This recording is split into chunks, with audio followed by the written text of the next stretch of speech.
खुलुमबाय आं सिबिरानि ब्रह्म नोंथांमोनखौ आंनि sbbodonews चेनेलाव गासैखौबो बरायबावनाय थाबाय नोंथांमोननि थाखाय आं गोदान मोनसे भिडिअ लानानै फैबावबाय अन्नानै भिडिअखौ जोबजासिम नायलांदो पुलिसनि नंखाय एनकाउन्टारजों जिउ खोमानांनाय जोंसार मुसाहारि आरो जन कुमार ब्रह्मनि नखरनि सासेनो साख्रि होनो फोसावबाय बिटिसि सरकारा बिआर फेरेंगा बिथाङा बुंथिदों दि दिनै बिटिसिनि गाहाय प्रमद बर' बिथाङा गावनि आखाइजोंनो जोंसार मुसाहारिनि बिसि हेलेना मुसाहारिनो साख्रिनि एपइन्टमेन्ट गथायगोन आरो जन कुमार ब्रह्मनि नखरनि सासेनो साख्रिनि थिसननायखौ गथायनाय जागोन बिथांमोननि रोंगौथिनि सायावनो साख्रिखौ होनाय जागोन होननानै फोरमायथिदों बिआर फेरेंगा बिथाङा बेजों लोगोसे रोजा रोजा सुबुंफोरा जोंसार मुसाहारि आरो जन कुमार ब्रह्म बिथांखौ फान्दायनानै नंखायै एनकाउन्टार खालामनायनि अजद क'क्राझार पुलिसनि सायाव होदों आरो बेनि थाखाय थार बिजिरनायनि दाबिजों सानफ्रोमबो सोमावसारदों बिनि सायाव नायबिजिरनो थाखाय दिनै साथाम गोजौ थाखोनि पुलिस अफिसारफोरा फैगोन बेनि उनावनो बे एनकाउन्टारा नंखाय नंगौना नङा बेनि सोमोन्दै रायजो राजाफ्रा मिथिनो मोनगोन होननानै फोरमायथिदों बिथाङा बेनि अनगायैबो बिटिआर गोरोबथानि उनाव नैथि खेबनि थाखाय हाथियार दैग्रा आफाद इउएलबिनि सायाव बिथाङा बुंथियो दि इउएलबिनि मोनथायनि हेंथायै थांनो हाया नाथाय राजखान्थिनि सार्थआव बेरेखा खामानि दामाव आरो हारिनि मोनथायखौ खोमानानै दाला होननानै बुंथियो बिथाङा आरो बिथाङा बुंथिबावो दि हारिनि थाखाय माबा मोनसे खामानि मावनायाव जुदि थालांदोंब्ला बेखौ आसि दिन्थि सोरखारा गनायगोन होननानै फोरमायथियो बिथाङा बिटिआरआव दाय गैयै सुबुंफोरखौ हमलाबायनायखौ बन्द खालामनो आरो हमजानायखौ उदां खालामनानै होनो थाखाय प्रमद बर' बिथांनिसिम खावलायहरदों बाक्सा जिल्लानिफ्राय मख'नो गोनांदि दासान्दि नङै दायावनो बर' फिसाफोरखौ हमनाय आरो सासेया गुबुन सासेखौ केस होनो हुमखि होलायनायखौबो नुनो मोन्दों थिग बेबायदिनो बाक्सा तामुलपुर पुलिस थानानि गान्धीबारि आउटपस्टनि सिङाव जगमारि गामिनि नरेन नार्जारिनि फिसाज्ला नेरसोन नार्जारिखौ हरनि 12:40 रिंगासोआव तामुलपुर पुलिसआ हमनानै लानानै थांदों क'क्राझाराव सानै बर' सेंग्राफोरखौ इउएलबिनि सोद्रोमा साजायनानै एनकाउन्टार खालामनायनि थाखाय बिटिआरआव बन्द फोसावनाय मोनसे पस्टआ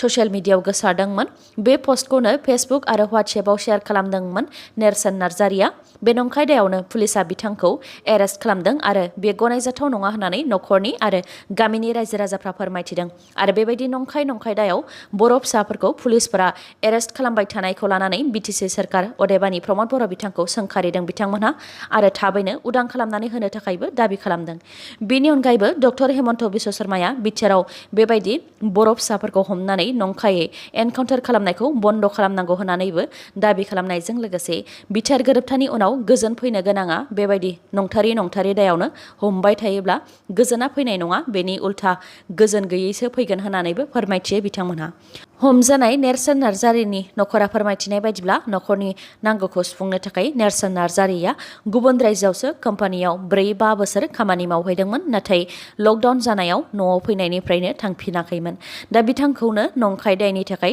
एरेस्ट खालामबाय जेब्ला पुलिस थानायाव नखरनि आरो गामिनि रायजो राजाफ्रा थाङो अब्ला पुलिसफोरा गेटनिफ्रायनो रायनानै होखारहरदोंमोन आरो अखानायै क'क्राझार फारसे दैथायहरदों होननानै फोरमायथिदों आरो बेखौ लानानै नखरनि आरो रायजो राजाफ्रा गिखांनाय आरो दुखु फोरमायथिदों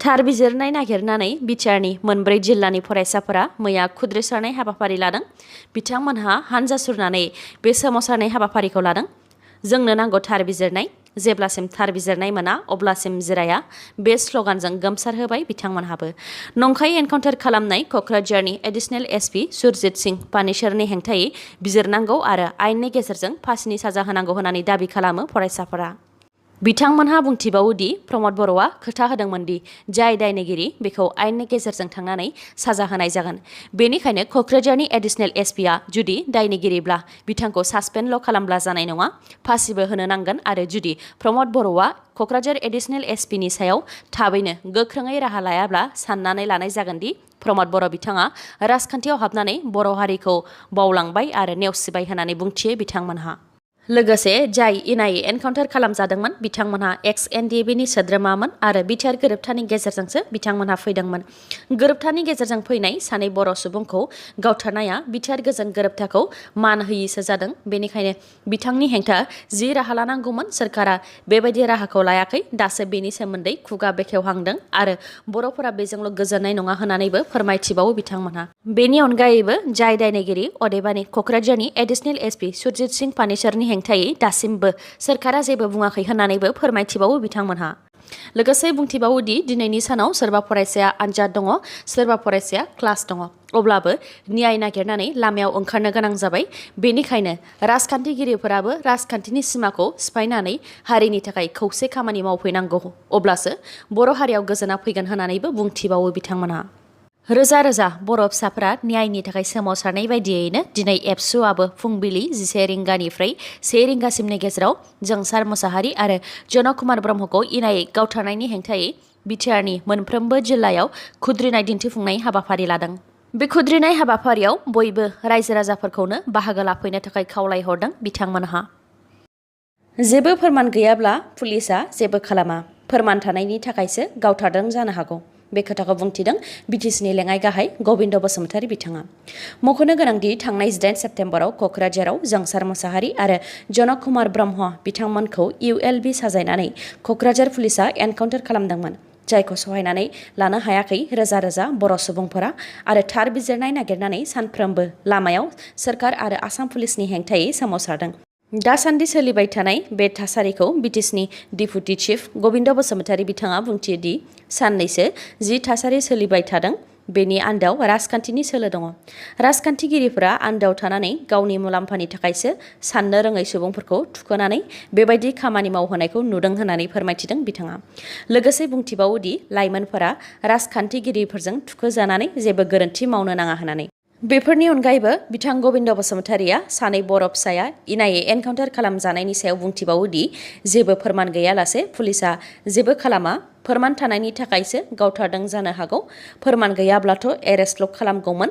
दा रोजा रोजा सुबुंफोरा नंखाय एनकाउन्टार बुंनायावसो साननो गोनां जादों होननानै फोरमायथियो बिथाङा। आरो बेनि थाखाय नायबिजिरनो इनकुवेरि कमिटि दानाय जाबाय। इनकुवेरि कमिटिया मा रिपर्ट होगोन बेखौसो गनायनानै लानाय जागोन होननानैबो रोखायै बुंथिबावो बिथाङा। रां जाख्ल'नायनि हेंथायै खोथा बुंग्रा बिटिसिनि गाहाय प्रमद बर' बिथांनि सायावनो जाख्ल'नायनि अजद। बे अजदखौ होदों NLFनि गाहाय दैदेनगिरि बाथा बिथाङा। मख'नो गोनांदि क'क्राझार सहराव थानाय चिफ एक्जिकिउटिभ इन्जिनियार PWD मावखुलियाव थिथागुरि ब्लक डेभेलपमेन्टनि सिङाव थानाय सालाखाथिनिफ्राय बासुगावसिम लुफुंजानो गोनां लामानि थाखाय 11 कौटि रांनि बांसिन टेन्डारखौ लानानै दुंहाव थासारि जादों। बे दुंहाव थासारिया बिटिसि खुंथाय गोहोआव थानाय सोरखारनि मददगिरिफोरनि थिखादारफोरजों लोगोसे NLFनि केडारफोरनि गेजेराव जादों।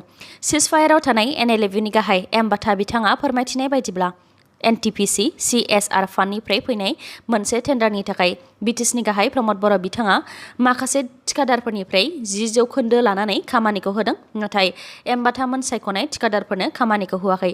बेनि अनगायैबो टेन्डार हमनायनि 5 मिनिट उनावसो बिटिसि सोरखारनि मददगिरि थिखादारफोरनि टेन्डारखौ क'क्राझारनि एडिसनेल SB सुरजित सिं पानेसर बिथाङा इउनिफर्मआव फैनानै टेन्डार सोफैदों, जाय गोरोन्थि होननानै फोरमायथिदों बिथाङा।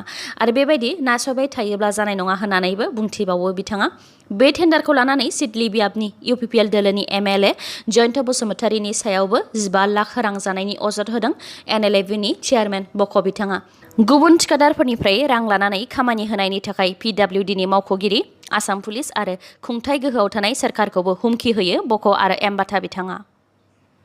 जायखिजाया मावख'आवनो दानिया दालाल थानाय नंलिया।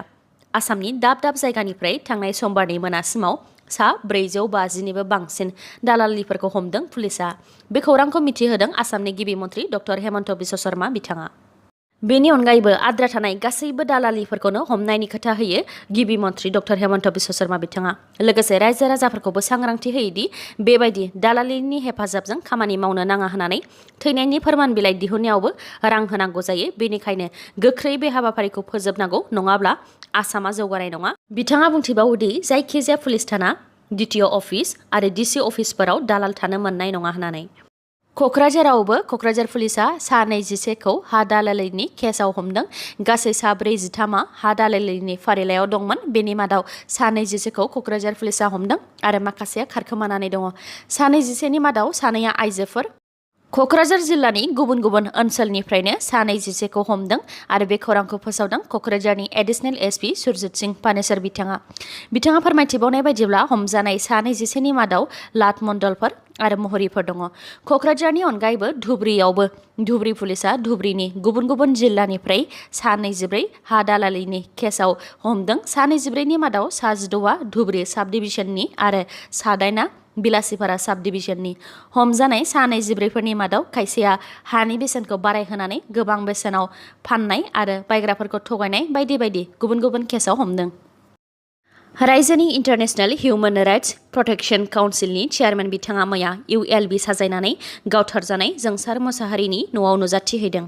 बिथाङा बुंथियो दि जाथायनि सायाव गासै डिटेल्सखौनो लाजोबनाय जाबाय आरो बे एनकाउन्टारखौ नंखाय होनानै सासे जाम्बायाबो मिथिनो हायो होननानै फोरमायथियो बिथाङा। लोगोसे जोंसार मोसाहारिया आथिङाव जोखोम जानायमोन आरो बिथांजों लोगोसे जेबो हाथियारबो मोननाय जायाखैमोन। बेयाव ULB आरो पुलिसनि गेजेराव गावलायलायनाय जादों होननानै क'क्राझार पुलिसआ सल' खोन्थादों। बेफोर गासैबो नंखाय होननानै फोरमायथियो आरो बे जाथायनि सायाव नायबिजिरनो थाखाय प्रेसिडेन्टनिसिम लाइजाम लिरहरगोन आरो CBI नायबिजिरनाय जानांगौ होननानैबो दाबि खालामगोन होननानै बुंथियो बिथाङा। लोगोसे हारि हिसाबै गाहायाव होख्रावनाय हाबाफारिखौ लाबाय थानो नांगोन होननानैबो बुंथिबावो बिथाङा। बेनि अनगायैबो बिथाङा बुंथिबावो दि बेबायदि पुलिसनि नंखाय एनकाउन्टार खालामनायनि हेंथायै गासै बर' हारियानो खौसेयै गसङाब्ला बेबायदि एनकाउन्टार खालामनाया जाबाय थागोन। बेनिखायनो बर' हारिखौ खौसे जानो थाखाय खावलायो बिथाङा आरो पुलिसनि फाव फान्दायनायजों जिउ खोमानांनाय जोंसार मोसाहारि आरो जन कुमार ब्रह्मनि न'खर नायनायनि बिबानखौ जोबजासिम सोरखारा लानो नांगोन होननानैबो खावलायो बिथाङा।